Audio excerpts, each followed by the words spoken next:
So we're live. Hi, John.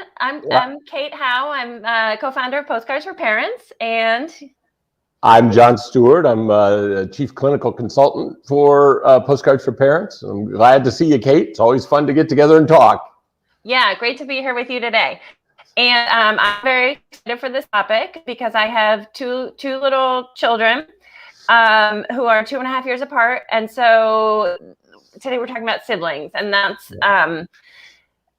in my house, it's a contentious relationship. I don't know if it's if it's ever not that way, but I'm excited to learn more about it and hear some suggestions for it. Sounds good. Yeah, I guess, can we start by saying, just tell me kind of what's unique about the sibling relationship? I mean, what kind of impact did two kids have when they're growing up together in the same house? Why is this special? Well, I mean, I think that it's unique in a number of ways. It's unique in its biological depth. That you are, these guys are blood, and they have similar genetic codes, and it's deep in a lot of ways. But I think probably the most complicated way in which it's deep is that they're competing for the same resource on some level. They're competing for mom and dad's love and approval. Now, with some kids associated with temperament, that's more intense than others. Sometimes dynamics within the parental dyad make it more complicated.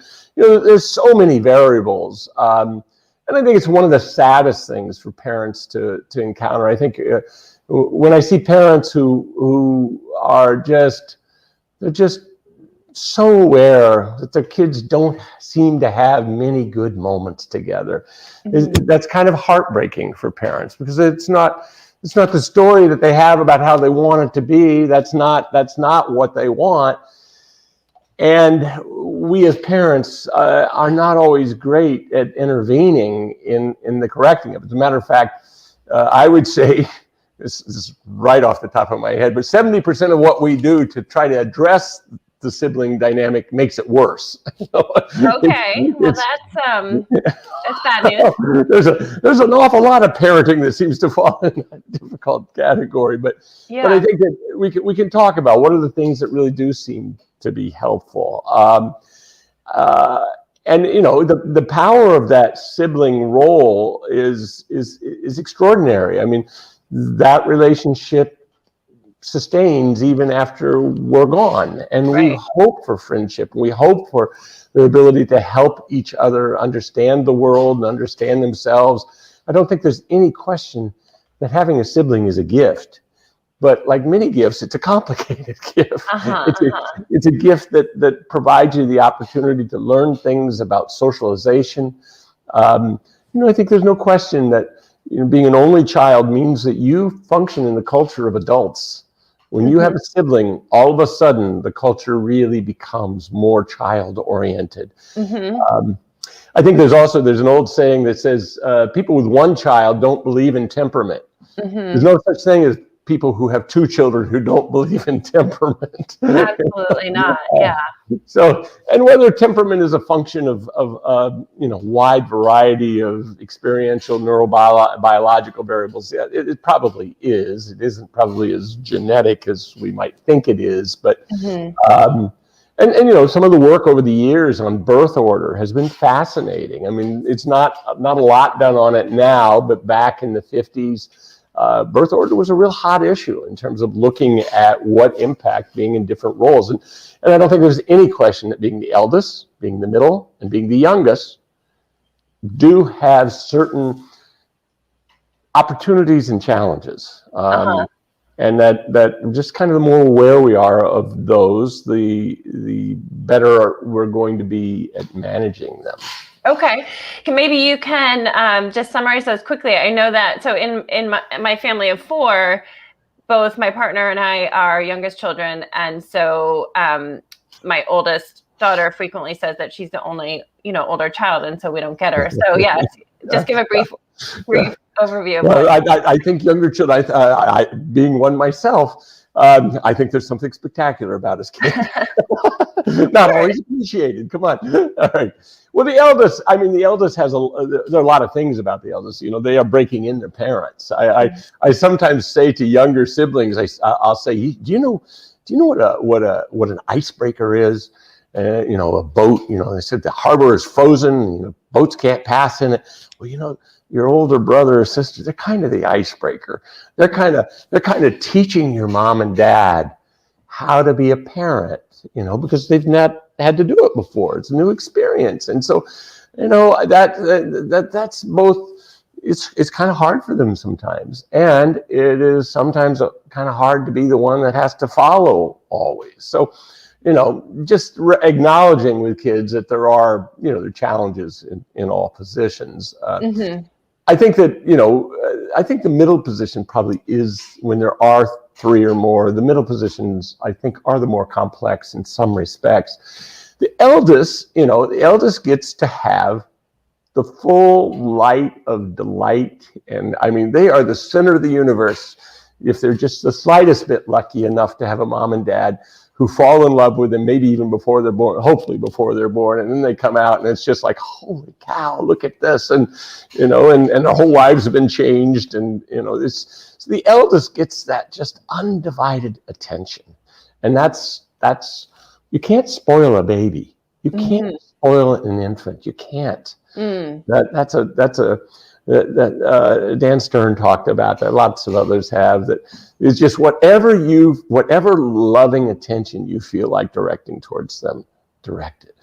And I think that people sometimes in sleep training and things like that will sometimes kind of get lost a little bit in the idea that, you know, well, you know, we can't let them run the show. We've got to structure it. And it's not to say that that's all bad, but I don't think never worry about coddling or giving too much to an infant. They're just, those little creatures need to soak up so much to learn how lovable and adored they are, and have this evolving sense of their competency and their capabilities. So the eldest gets to have all of that, but then one dark day,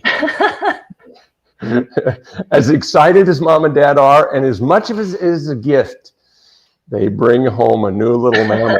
You know? I remember our son, when our son's 4 years older than our daughter, that, you know, both my wife and I work in the field, and I had some awareness of the fact that this is not an easy gift. That, you know, I one of my favorite analogies is for a wife or a husband to come home and say, you know, I love you as much as I've ever loved you, sweetheart, but we're going to bring someone else in to be the other husband or wife.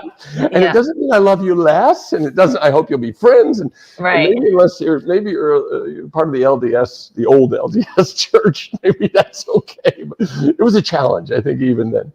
But you know, with our son, we brought him home, and we brought his little sister home, and you know, he had the normal dilemma associated with giving his mom up, probably more so than his dad. His dad some, but his mom really, you know, his breastfeeding and all that. And he got to where every night before he went to bed, we went through our bedtime ritual with him, and then we'd put on his record player a Sesame Street album with a song by Oscar the Grouch. And the refrain in it is, what can a baby do?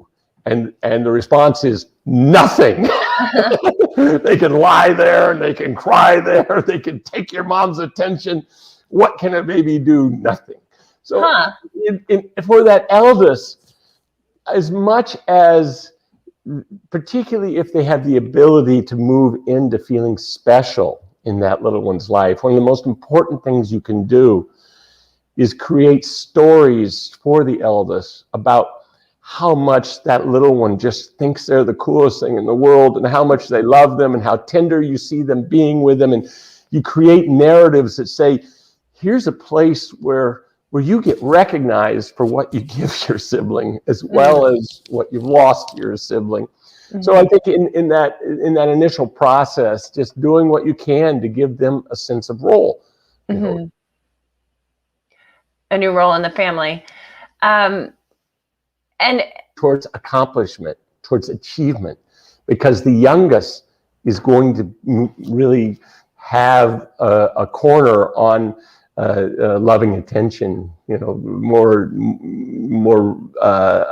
younger like expressions of affection. So the oldest now is, that path isn't as available to them. So Right. now they're gonna adapt, and they're gonna begin to probably be more achievement oriented. And if we look at firstborns, we know firstborns tend to be more achievement oriented. Interesting. It does not mean that we younger ones, Kate, are uninterested in achievement, but it is typically a little less central to our being. Some of it, once again, depending on our parents and their nature. Yeah. So it almost sounds like that comes from, the younger one. Oh, sorry, the older one being replaced in terms of the lovingness. So then they focus more on the achievement, and the younger one will oftentimes, people will say, the younger ones, they do not grow up quite as quickly. They just never got replaced in that role. And that the older ones tend to, parents are getting accustomed to being parents, and you lose a lot of your life when you have a child.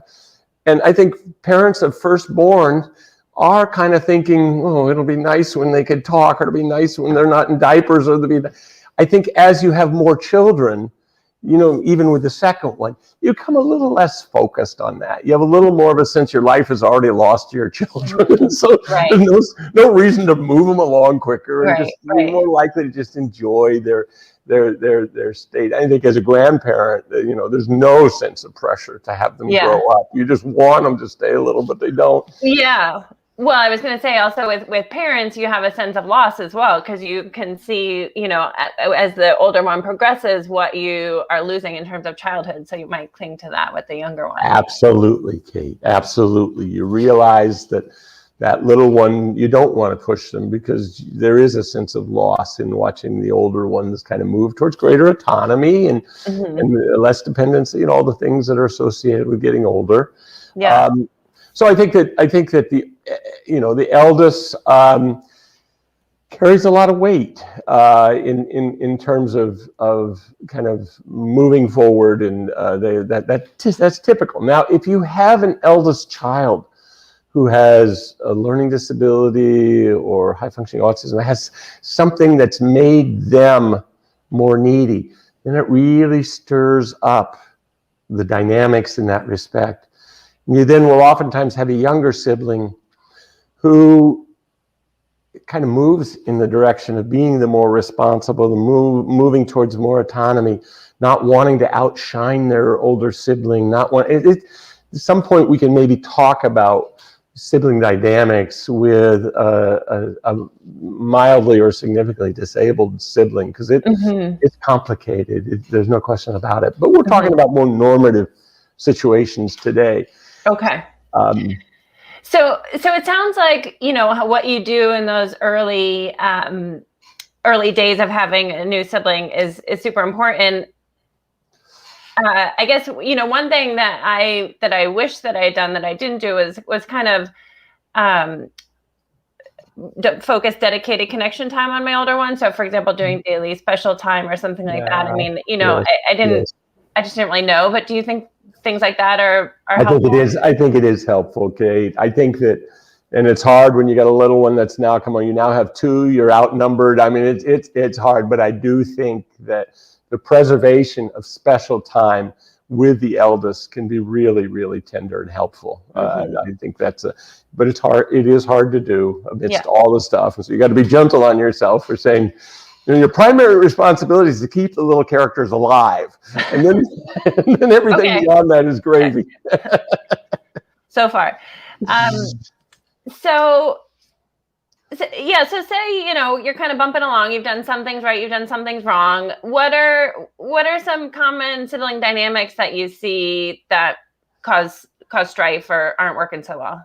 Yeah, I think, a lot of it depends on the kind of the temperament of the kids. I mean, I think that you can see when you find an older sibling who takes a sense of pride and a sense of obligation to help take care of a younger sibling, you now have given them purpose in that. And that tends to be really helpful in terms of the overall sibling dynamic. When you have an older sibling who doesn't see themselves in that way, doesn't have a narrative about, well, part of my job is to keep this little one alive, or to, you know, help them learn things in a gentle way. Well, it's more complicated, because you'll see the older sibling be more harsh about the ways in which they judge the younger sibling, and they'll oftentimes develop the parent's worst voice. You know? What does that mean?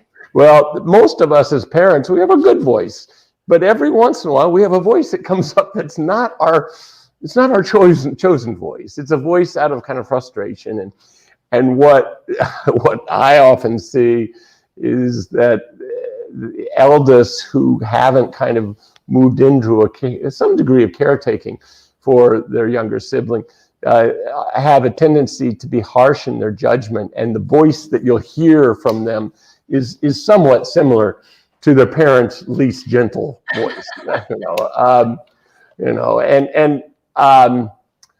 So how do you correct that? I mean, I think one of the things you have to be very careful about, because younger ones, if there really develops some pretty significant sibling rivalry, which happens sometimes, that younger ones will sometimes get very good at figuring out how to call in the cavalry, and that's mom and dad.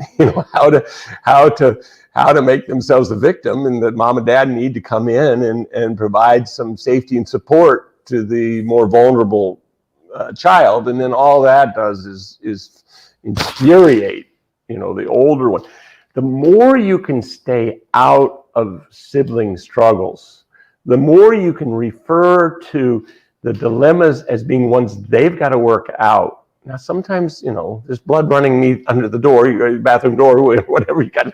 And I'm being facetious, but the more that you're able to kind of say, look, guys, you've got this kind of dance. You do this, and then you do that, and then you do this. And the dance is the problem. It isn't you, Susie. It isn't you, Billy. It's this pattern that you're in. Mm-hmm. And so anytime I see that pattern, I'm going to say, sometimes in couples and family therapy, we sometimes name that dance. We'll give it the ugly frog dance, just some name that's silly, that has no, is it, oh my God, the ugly frog is knocking on the door, or, and that it is a way of addressing the dynamic without in some way putting blame on the other, because whenever you do that, all it does is create the dynamic, and you know it when you're doing it. It's just hard, though, particularly if you see one of the kids as really the perpetrator. It could be the younger sometimes who's the perpetrator more than the older, but it's you just want to be careful. I mean, I guess, what if it is the older, because then also that person is stronger and has more power, so. Absolutely. And they are stronger and they have more power, and they don't. The younger is often, bright kids get pretty good at figuring out how to manage that. But I do think that you want to do what you can with the older to help them create a narrative when the other one's not around that says, your little sister, she just thinks you're the coolest thing in the world, and she's not very good at letting you know that. And sometimes she wants to play with your friends when they're here, and I know you hate that. Just name it to tame it. Mm-hmm. That's a seagull saying. You just say, and you got to figure out a way, and I know you will, be hopeful, figure out a way to make that just a little better. Some of this is just, you're not going to find the silver bullet that makes it all go away. You're just not. Mm-hmm. Generally speaking, as kids get older, they begin to have greater empathy and kind of theory of mind. They can see the other person's experience and perspective, and it gets better. You don't want to label what's going on as horrible. You don't want to address it as if it's hopeless. Mm-hmm, you don't want to address it as if there's a perpetrator, there's a good guy and a bad guy. Mm-hmm. Those are, and as a parent, you can feel all of those sometimes. Yeah, So yeah. you can't be as transparent about this as it might be nice to be able to be. Interesting. But you are, so you can't be as transparent about your feelings, but you are talking about making the dynamic transparent, taking things maybe out of subtext or out of, out of just play by play and talking about it as a pattern. Yes. As a pattern, as a dance, and for kids to understand that, some of that is, it takes some work and some degree of playfulness when they can see that, oh my God, guys, we're gonna go in the car, and the ugly frog comes along almost every time. I don't want us to invite him. He is such a horrible guest. Yeah. Any ideas of ways we can get him to not come? Yeah. The externalizing of the culpability can be really usful as a way of helping kids be able to go, all right, I want to do something about that ugly frog. Yeah. One of the most useful things that I ever started doing was, I would say we really had a pattern where I felt like the older one was the perpetrator and she was stronger and, was kind of taking out a lot of her bad feelings, both about her sister and about other things on her little sister. And I'm sure there is, bias there, and that there was probably more pulling of the strings maybe from the younger one than I was aware of. But one of the things that really helped to shift it was the idea of asking my older one, like, well, what's your good you must have a good reason for what you did. Tell me about your good reason. And to me, it felt like she had no good reason. There was no possible good reason to, just leap over and, start insulting or attacking or whatever. But I was shocked the first time I did that it took all of a sudden she wanted to tell me what her reason was, because to her, it was good. And that started a pattern where we just kind of, I just try to hold both of them, and I say, tell me what happened from your perspective and tell me what happened from your perspective. And after a couple of times, they started they would ask for me to be there, but they said, come so that we can talk about our perspectives. And so that that's beautiful. I mean, I think that one of the most important things that we can do with kids, really with anybody, but with kids, is to express a firm belief that that what they think, what they feel, what they're doing makes sense in some way. Right. When we look at them as if they don't, as if this is just some random question, we actually undermine their evolving sense of self.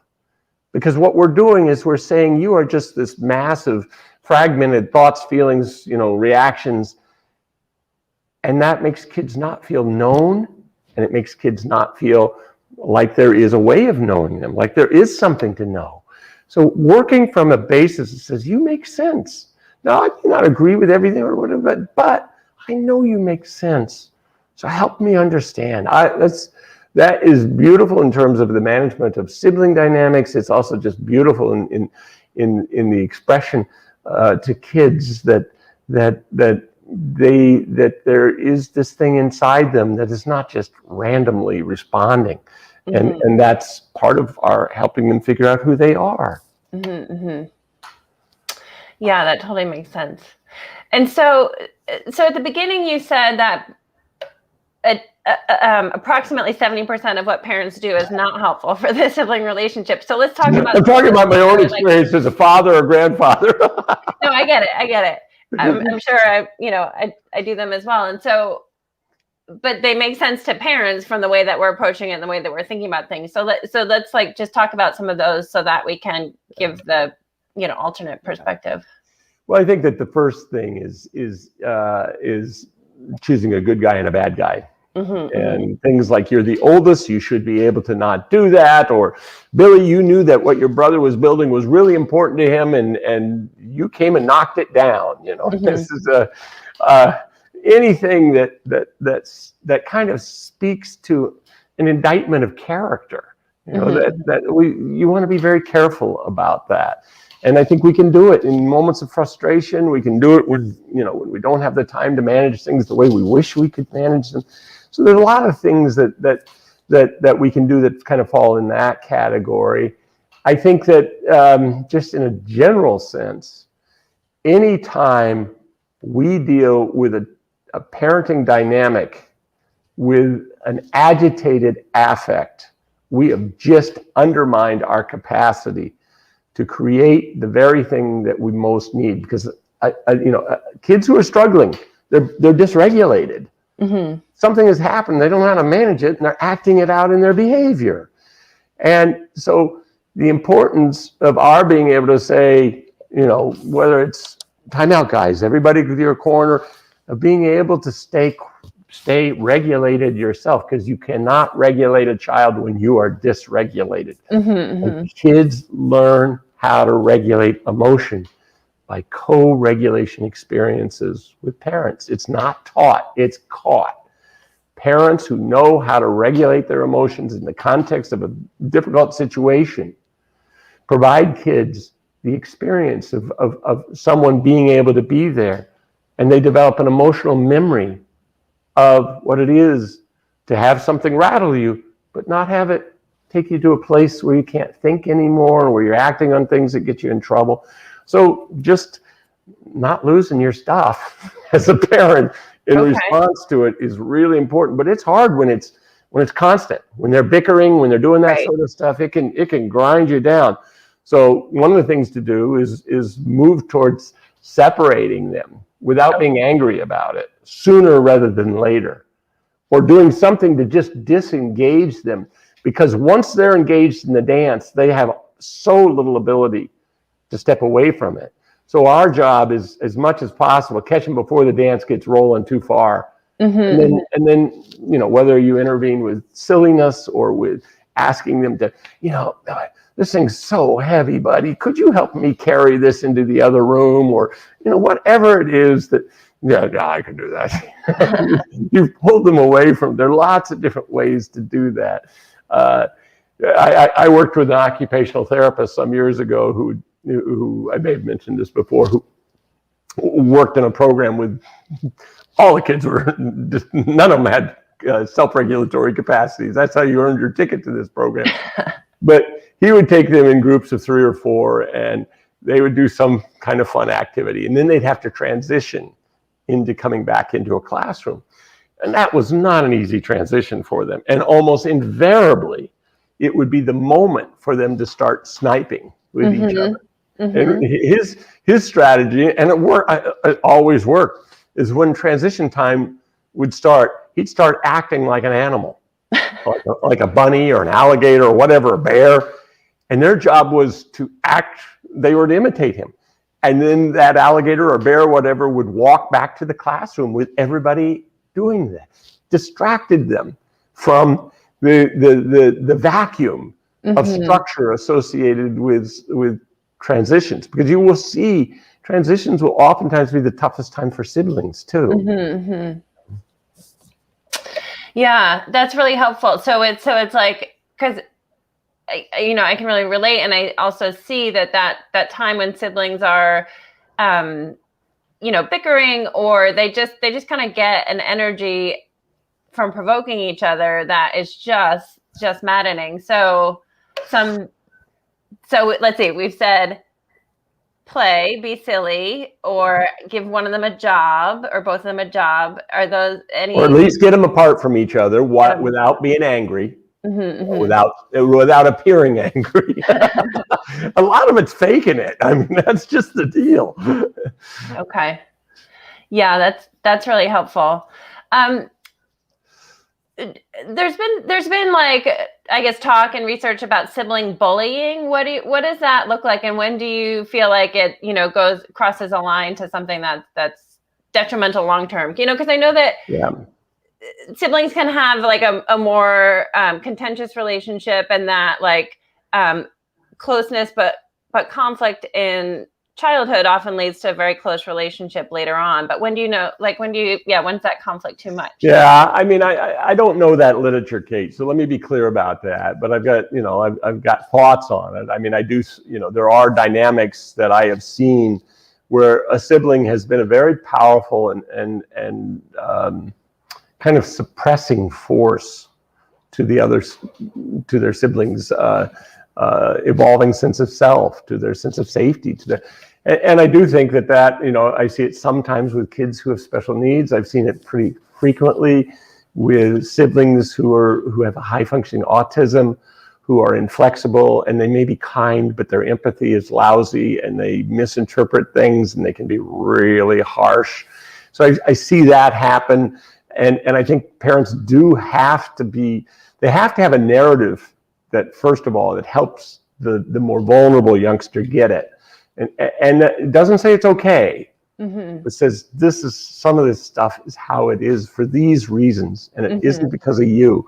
And I think that protecting the child through providing them more special opportunity with the parent, away from the sibling, I think that there's lots of those kinds of things that you just nurture the more vulnerable kid. Mm-hmm.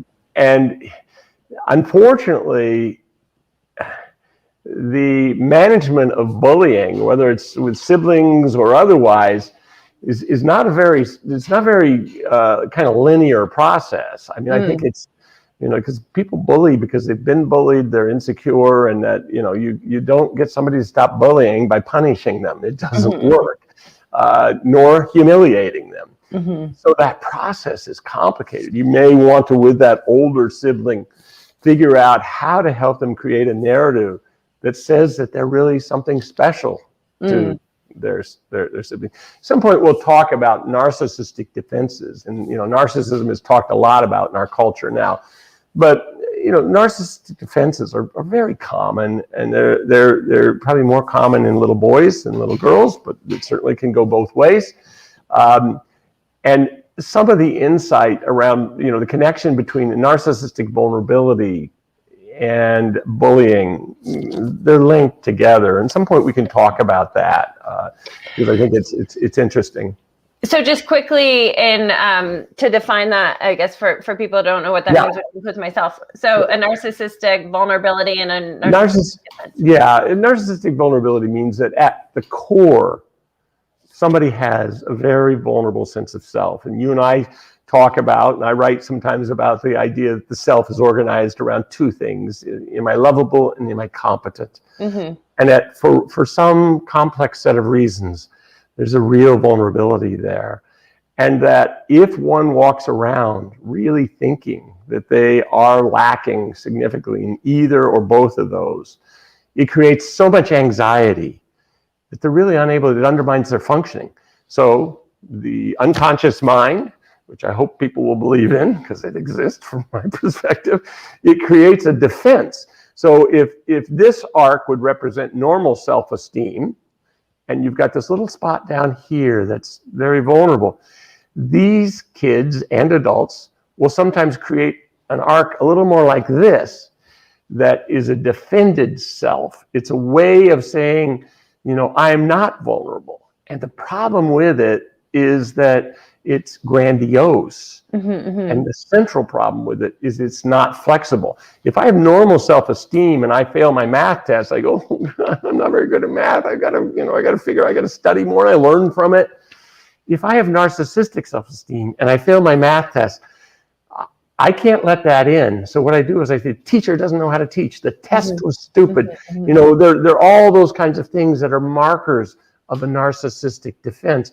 Nobody develops a narcissistic defense because they want to, or because they fundamentally feel good about themselves. It's there to protect them from profound underlying vulnerability. And that the way in which you heal that is you address those underlying vulnerabilities. So that's a real quick overview. Yeah, and so that's sort of making me think about, you know, and well, I guess we'll bring this back to siblings just in terms of like how that's inflexible. But, you know, that's making me think it's not always easy to keep me on target, Kate. No, it's all related. I get that. But, you know, like playing board games with a 4-year-old or a 5-year-old, and you get a good roll, and all of a sudden, like, the pieces are flying everywhere. I mean, so I do understand from all this work that, like, you know, making them feel connected and making them feel capable and empowered is kind of the way to get under that. But is is that normal at that age, or is that child kind of struggling more with those things? Yes. Okay. Yes. There's even, in developmental theory, there's a thing called, and it's much earlier, it's called primary narcissism. It's a very early developmental stage, but some of that stays around there. Yes, some of that is normal. And it's more about, they haven't figured out how to regulate their affect yet. And you know what? I have discovered, and most children discover pretty early on, it's a lot more fun to win than it is to lose. And that when you lose, you got to figure out what to do with it. Right. And they haven't figured it out. Most kids haven't figured it out. That's not, I think parents are prone, particularly with adolescents, particularly adolescent males, to go, oh my God, my kid's a narcissist. Well, their kid's not a narcissist 95% of the time. Mm-hmm. They don't have what's called malignant narcissism. They don't have diagnosed, but they do have some vulnerabilities where they are a bit narcissistically defended. Mm-hmm. And that's not unusual. Yeah. It's particularly not unusual in adolescent males. Yeah. And so as a parent, kind of just going back to the fundamentals, the way to address that is to really connect with them and to give them opportunities to feel capable, right? Yeah. Okay. Yeah, absolutely. And to help them feel hopeful that, I know it drives you crazy, buddy. You're going to figure this out. Hope is such a powerful variable. Those two notions that you make sense and you're going to figure this out. Mm-hmm. Those are just so healing to kids who are struggling. It's and we can undermine both of those pretty subtly in ways that we don't realize. But it's not a dismissive, you're going to figure this out. Like, oh, don't worry about it, you'll figure it out. It's a empathy first. And yes. That's a really nice, it's saying, I know this is hard, buddy, but I also know what I know about you. You're going to figure this out. There has to be a sense of, Hughes talks about the affective reflective statement, or Johnson talks about the proxy voice, where you are in some ways, well, Johnson's proxy voice is a little different from this, but you are in some way, you're making certain that there's affect connected with the message that you're carrying, because if there is not, it is not likely to land in the affective place where you want it to go. Right. And it feels dismissive. All right. Well, maybe we could just wrap up. We've talked about kind of things that can go wrong and strategies, I guess, that parents can use to avoid those. What are some recommendations just for kind of like building positive relationships? Yeah. I think things like, sometimes playing games together can work if it works, but if it doesn't work, don't persist at it for a while. I think things like reading stories together, watching movies together, so that they can, finding ways for them to have shared experience that become a part of their kind of, experiential narrative. I think that when you're not with the other, being able to say, your big brother said the sweetest thing about you the other day, and sometimes you're intuiting that he's saying because he doesn't have the words for it yet. Right. But you saw him look tenderly at his little sister when she was doing something that was kind of cute, and that you later say, I don't know if you saw it, but so you do, because we see what we look for. I have no question about that.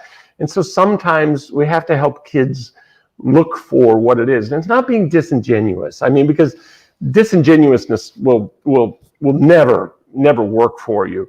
Mm-hmm. But you're following a thread that says, I saw that, I see this about how your sister feels about you, or I watched the two of you and I thought, I bet they're really going to be good friends when they're grown up. Just little things where you're putting templates, you're creating kind of lattice work of ideas, like the lattice that we want the flower to grow up. You put the lattice up before the flower is grown. So just being cognizant of some of that stuff Mm-hmm. is a part of it. I think if they can't manage, letting them team up against you in Mm-hmm. ways, that's one place where siblings get together. I had two siblings in my office the other day, a 15-year-old and a 12-year-old who were really struggling. And I work primarily with a 15-year-old. And I had decided, because they just can't say anything but mean things to each other. And I've worked with this family for a while. And so I had the rule that when they came into my office, they couldn't talk. There was no talking. And they were both so annoyed by me. They followed my rule, but they didn't want to. And they were miming together how ridiculous my demand was. Mm-hmm. Mm-hmm. So having a shared enemy Mm-hmm. is something that brings kids together. And that's, there are different ways that plays out naturally. There are different ways that you can kind of orchestrate it a little bit. So I think that those things, and even saying things like, as you guys get older, you're going to be able to talk to each other about how mean I was. Yeah. or how this or that. And, I'm so glad you got each other. Just little things that convey a sense of gratitude for what they're going to be for each other. Mm-hmm. And one last question is, I guess one potential way that parents could think that siblings would kind of not compete, I guess, would be doing everything equally and doing everything the same. So signing up for the same activities, or, always doing things as a family. But how much is that important versus doing separate things or having separate interests and identities? I think you want to do both. I mean, Okay. I think you absolutely do. And I think as a parent, you want to celebrate each other's interests, not so much their accomplishments, but their interest, and kind of go with that to the best of your ability. Because there is common ground, and then there's differentiation. And if one's a gymnast and the other's a dancer, or one's a swimmer and the other one's a soccer player, or you just want to you want to honor that, you want to celebrate it. But you want to encourage that. I mean, would you kind of sign them both up for the same activities, or would you say choose different ones? I'd see what they wanted. Whatever they want. Yeah. I think it gets more complicated when your kids are a little closer in age and they have friends who, they want to share. The younger one will oftentimes want to be a part of the older one's friendship group. And I think you do have to protect the older one's opportunity to operate in that mode without the sibling there. But you also have to find ways to let the younger one know that that's going to change in time. But that's how it is now. So let's have you can have a friend over too. So we'll go from there. Yeah. And you just said something that, I mean, I think is fairly obvious, but we should probably say anyway, which is not to compare ever. Not to compare ever. Not to compare ever. There's something I'll say to teachers, parents, is that there's no such thing as a neutral interaction with a child. All interactions either lift them up or push them down. And that we can sometimes tell ourselves, oh, that's just a neutral interaction, but look at it carefully, because kids have a remarkable capacity to find ways to see themselves diminished by what we say and do. And it's not like we're supposed to walk around terrified that we're going to diminish our child each moment, but we do need to be cognizant of it. We do need to be aware of the fact that there really is not much that falls into that neutral range. All right. Well, on that, we're always being watched and always under pressure. No. Yeah. They help us be better people. Okay. I hope. We'll think about it like that. We'll think about it like that. All right, Kate. It's a pleasure. Yeah, likewise. Thank you so much. Next week, and we'll figure out what we're going to talk about, and we'll go from there. Sounds great. Thank you, John. All right. Thank you, Kate. I'll see you then. Take care. Bye-bye. Okay. Bye.